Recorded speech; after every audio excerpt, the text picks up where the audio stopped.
നമസ്കാരം, ഞാൻ ശ്രുതി നിധി. ശ്രുതിസ് കുക്കറിയുടെ മറ്റൊരു വീഡിയോയിലേക്ക് നിങ്ങൾക്ക് എല്ലാവർക്കും വീണ്ടും സ്വാഗതം. ഇന്ന് എല്ലാവർക്കും ഇഷ്ടപ്പെടുന്ന നല്ലൊരു ഐസ്ക്രീമാണ് നമ്മൾ ഉണ്ടാക്കുന്നത്. വീട്ടിലുള്ള സംഭവങ്ങളൊക്കെ വെച്ചിട്ട് എളുപ്പത്തിൽ തന്നെ നമുക്ക് തയ്യാറാക്കിയെടുക്കാൻ പറ്റുന്ന നല്ലൊരു മാംഗോ ഐസ്ക്രീം. ഈ ഐസ്ക്രീമിൽ നമ്മൾ ഒരു തരത്തിലുള്ള ക്രീമുകളോ പിന്നെ ഫുഡ് കളറോ ഗോതമ്പ് പൊടിയോ റവയോ അങ്ങനെയൊന്നും ഉപയോഗിക്കുന്നില്ല. അല്ലാണ്ട് നമുക്ക് എളുപ്പത്തിൽ തന്നെ ഉണ്ടാക്കാൻ പറ്റുന്ന രീതിയിലാണ് ഇത് കാണിക്കുന്നത്. നമ്മുടെ ചാനലിൽ ആദ്യമേ തന്നെ ഒരു മാംഗോ ഐസ്ക്രീം നമ്മൾ ഇട്ടിട്ടുണ്ടായിരുന്നു.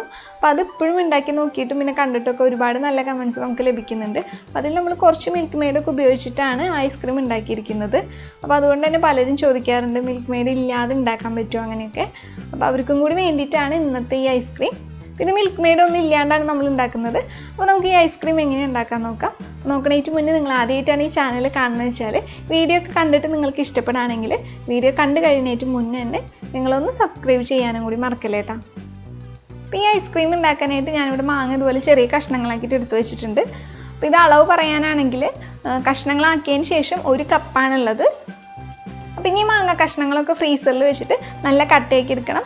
അപ്പോൾ ഞാനിവിടെ ഓവർനൈറ്റാണ് ഫ്രീസറിൽ വെക്കാൻ പോകുന്നത്. അപ്പോൾ നിങ്ങളുടെ സൗകര്യത്തിനനുസരിച്ചിട്ട് എങ്ങനെയാണെങ്കിൽ വെച്ചാൽ മതി. ഇപ്പോൾ നല്ല കട്ടയായതിന് ശേഷം മാത്രം എടുത്താൽ മതി. അപ്പം അങ്ങനത്തെ മാങ്ങ കഷ്ണങ്ങളൊക്കെ ഫ്രീസറിൽ വെച്ചിട്ട് നല്ല കട്ടയായതിന് ശേഷം ഞാൻ മുറിച്ചെടുത്തിട്ടുണ്ട്. അപ്പോൾ ഇതേ കണ്ടില്ലേ. അപ്പോൾ നമുക്കിപ്പോൾ ഒരു കേക്കിൻ്റെ പോലെ കഷ്ണങ്ങളാക്കി വെക്കാണ്. നമുക്കിത് അടിച്ചെടുക്കുമ്പോൾ എളുപ്പത്തിന് വേണ്ടിയിട്ടാണ് ഞാൻ ഇപ്പോൾ കഷ്ണങ്ങളാക്കിയിട്ടിരിക്കുന്നത്. അല്ലെങ്കിൽ നമുക്ക് അതേപോലെ തന്നെ ഇട്ടിട്ട് അടിക്കാൻ കുറച്ച് ബുദ്ധിമുട്ടാവും. അതുകൊണ്ടാണ് ചെറിയ കഷ്ണങ്ങളാക്കി വെച്ചിരിക്കുന്നത്. എന്നിട്ട് ഒരു മിക്സിയുടെ ജാറിലോട്ട് നമ്മൾ ഈ കട്ടയൊക്കെ വെച്ചിട്ടുള്ള മാങ്ങ കഷ്ണങ്ങളൊക്കെ ഇട്ട് കൊടുക്കുക. നമ്മൾ കട്ടയൊക്കെ എടുക്കുമ്പോൾ നല്ല ഐസ് പോലെ തന്നെ ആവാനായിട്ട് നോക്കണം. എന്നതിന് ശേഷം മാത്രം നമ്മൾ ഫ്രീസറിൽ നിന്ന് എടുത്താൽ മതിയാവും. ഈ ഐസ്ക്രീമിലേക്ക് നമ്മൾ മധുരത്തിനായിട്ട് പഞ്ചസാരയാണ് ചേർക്കുന്നത്. മിൽക്ക് മെയ്ഡ് അങ്ങനെയൊന്നും ചേർക്കണമെന്നില്ല. അപ്പോൾ അതുകൊണ്ട് തന്നെ ഈ സമയത്ത് അതിനാവശ്യമായിട്ടുള്ള പഞ്ചസാര ചേർത്ത് കൊടുക്കുക. പഞ്ചസാര ചേർക്കുമ്പോൾ നിങ്ങളുടെ മാങ്ങയുടെ മധുരത്തിനൊക്കെ അനുസരിച്ചിട്ട് ചേർത്ത് കൊടുത്താൽ മതി.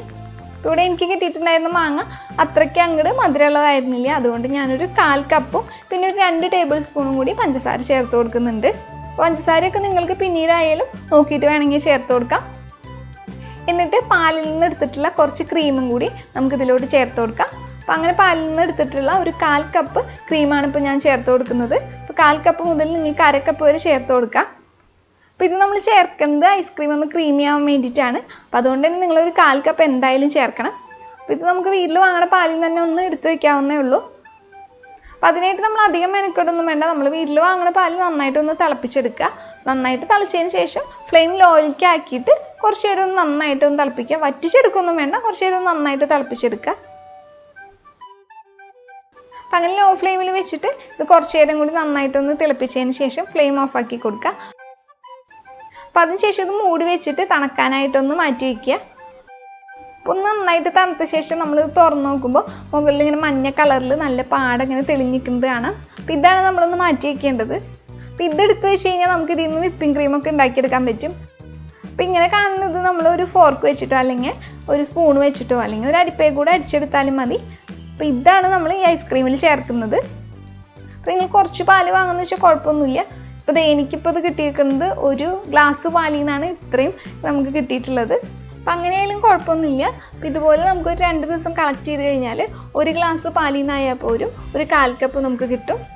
അപ്പോൾ പാക്കറ്റ് പാലാണ് ഉപയോഗിക്കുന്നത് വെച്ചാൽ ഇതുപോലെ കിട്ടണമെന്നുണ്ടെങ്കിൽ ഫുൾ ഫാറ്റ് മിൽക്ക് വാങ്ങേണ്ടി വരും. അപ്പോൾ ഇത് പിന്നെ സൂക്ഷിക്കുമ്പോൾ നിങ്ങൾ ഫ്രീസറിൽ തന്നെ സൂക്ഷിക്കണം. ഫ്രിഡ്ജിൽ വെക്കരുത്, ഫ്രീസറിൽ വെച്ചാൽ മതി.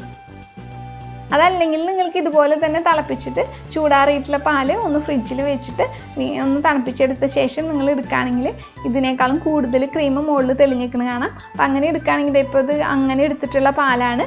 ഇപ്പോൾ കണ്ടില്ലേ, ഇതിന് കുറച്ചും കൂടി പാടങ്ങനെ മുകളിൽ ഇങ്ങനെ മഞ്ഞ കളർ നിങ്ങൾക്ക് കാണാൻ പറ്റുന്നുണ്ടാവും. അപ്പോൾ അതെടുത്ത് കഴിഞ്ഞാൽ നമുക്ക് കുറച്ച് കൂടുതലായിട്ട് നമുക്ക് കിട്ടും. അപ്പം അങ്ങനെ ചെയ്തെടുത്താലും മതി. അത് നിങ്ങളുടെ സൗകര്യം പോലെ എങ്ങനെയാണെങ്കിൽ ചെയ്തെടുത്താൽ മതി.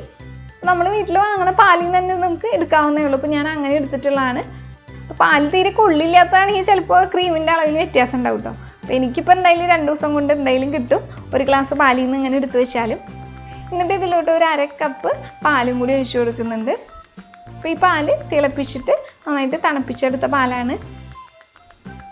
എന്നിട്ട് ഇതിലോട്ട് ഒരു 1/2 ടീസ്പൂൺ വാനില എസൻസും കൂടി ഒന്ന് ചേർത്ത് കൊടുക്കുന്നുണ്ട്. ഇത് ഐസ്ക്രീമിൻ്റെ കൂടുതലൊരു ടേസ്റ്റ് വരാൻ വേണ്ടിയിട്ടാണ് നമ്മൾ ഈ വാനില എസൻസ് ചേർത്ത് കൊടുക്കുന്നത്. പിന്നെ ഇതെല്ലാം കൂടിയിട്ട് നന്നായിട്ടൊന്ന് അടിച്ചെടുത്ത് കൊണ്ടുവരാം. നമുക്ക് അടിച്ചെടുക്കുമ്പോൾ കുറച്ച് പ്രയാസമുണ്ട്. അപ്പോൾ നിർത്തിയിട്ട് തുറന്ന് നോക്കിയിട്ട് ഒന്ന് ഇളക്കി കൊടുത്തിട്ട് ഒന്ന് നന്നായിട്ടൊന്ന് അടിച്ചെടുത്ത് കൊണ്ടുവരാം. അപ്പം അങ്ങനെ നമ്മൾ ഇത് നന്നായിട്ട് അടിച്ചെടുത്ത് കൊണ്ടിട്ടുണ്ട്. പിന്നെ ഇപ്പോൾ തന്നെ വേണമെങ്കിൽ നമുക്ക് ഈ ഐസ്ക്രീം കഴിക്കാം. അത് ഇപ്പോൾ തന്നെ ഇങ്ങനെയാണ് നമുക്കിത് ഇരിക്കുന്നത്. കാരണം നമ്മൾ നല്ല കട്ടയൊക്കെ വെച്ചിട്ടുള്ള മാമ്പഴമല്ലേ ഇങ്ങനെ നന്നായിട്ട് അടിച്ചെടുത്തത്, അതുകൊണ്ട് ഇങ്ങനെയാണ് ഇരിക്കുന്നത്. പക്ഷെ അത് ഫ്രീസറിൽ വെച്ചിട്ട് ഒന്ന് സെറ്റാക്കി എടുത്തതിന് ശേഷം കഴിക്കുന്നതായിരിക്കും നല്ലത്. അപ്പം ഇപ്പോൾ നിങ്ങൾ ഇതിൽ മധുരമൊക്കെ നോക്കുക. മധുരം കുറച്ച് കൂടുതലായിട്ട് നിൽക്കണം, എന്നാലാണ് നമ്മളിത് ഇപ്പോൾ ഇനി ഫ്രീസറിൽ വെച്ചിട്ട് ഒന്നും കൂടി തണുപ്പിച്ചെടുക്കുമ്പോൾ ആവശ്യത്തിന് മധുരമുള്ളതായിട്ട് തോന്നുള്ളൂ. അപ്പോൾ നിങ്ങൾ നോക്കിയിട്ട് നിങ്ങളുടെ മധുരത്തിനനുസരിച്ചിട്ട് ചേർത്ത് കൊടുക്കുക. പിന്നെ ഇത് ഫ്രീസറിൽ വെച്ചിട്ട് ഒന്ന് സെറ്റാക്കി എടുക്കണം. അപ്പോൾ അതിനായിട്ട് ഒരു ബോക്സിലേക്ക് നമ്മൾ ഒഴിച്ചു കൊടുക്കുന്നുണ്ട്. ഒരു 2-3 മണിക്കൂറും കൂടി ഇതൊന്ന് സെറ്റാക്കി എടുക്കണം. 2-3 മണിക്കൂർ കൊണ്ട് നല്ല സെറ്റായിട്ട് കിട്ടില്ല നമുക്ക്. ഇത് അത്ര ഉറച്ചിട്ടൊന്നും ഉണ്ടാവില്ല. അപ്പോൾ നമുക്ക് ആ സമയത്ത് ഒന്നും കൂടി എടുത്തിട്ട് ഒന്നും കൂടി മിക്സിയുടെ ബൗളിലിട്ടിട്ട് നന്നായിട്ടൊന്ന് അടിച്ചു കൊടുക്കുക. അതിന് ശേഷം വീണ്ടും ആ ബോക്സിൽ തന്നെ ആക്കിയിട്ട് ഫ്രീസറിൽ വെച്ചിട്ട് ഒരു 8 മണിക്കൂറിന് ശേഷം എടുത്താൽ മതിയാവും. അങ്ങനെ നമ്മൾ 2 വട്ടം അടിച്ചെടുക്കുന്നത് കുറച്ചും കൂടി ഒന്ന് ക്രീമി ആയിട്ട് കിട്ടാൻ വേണ്ടിയിട്ടാണ്.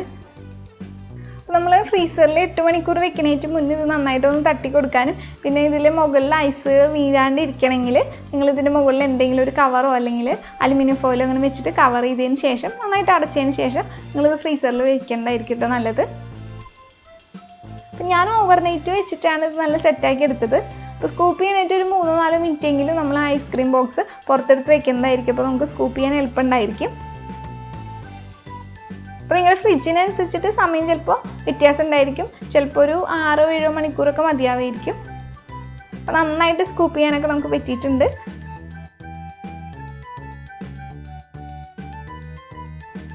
ഇത് കുട്ടികളൊക്കെ എളുപ്പത്തിൽ കയ്യിലെടുക്കാൻ പറ്റിയിട്ടുള്ള ഈസി ആയിട്ടുള്ളൊരു ഐസ്ക്രീമാണ്.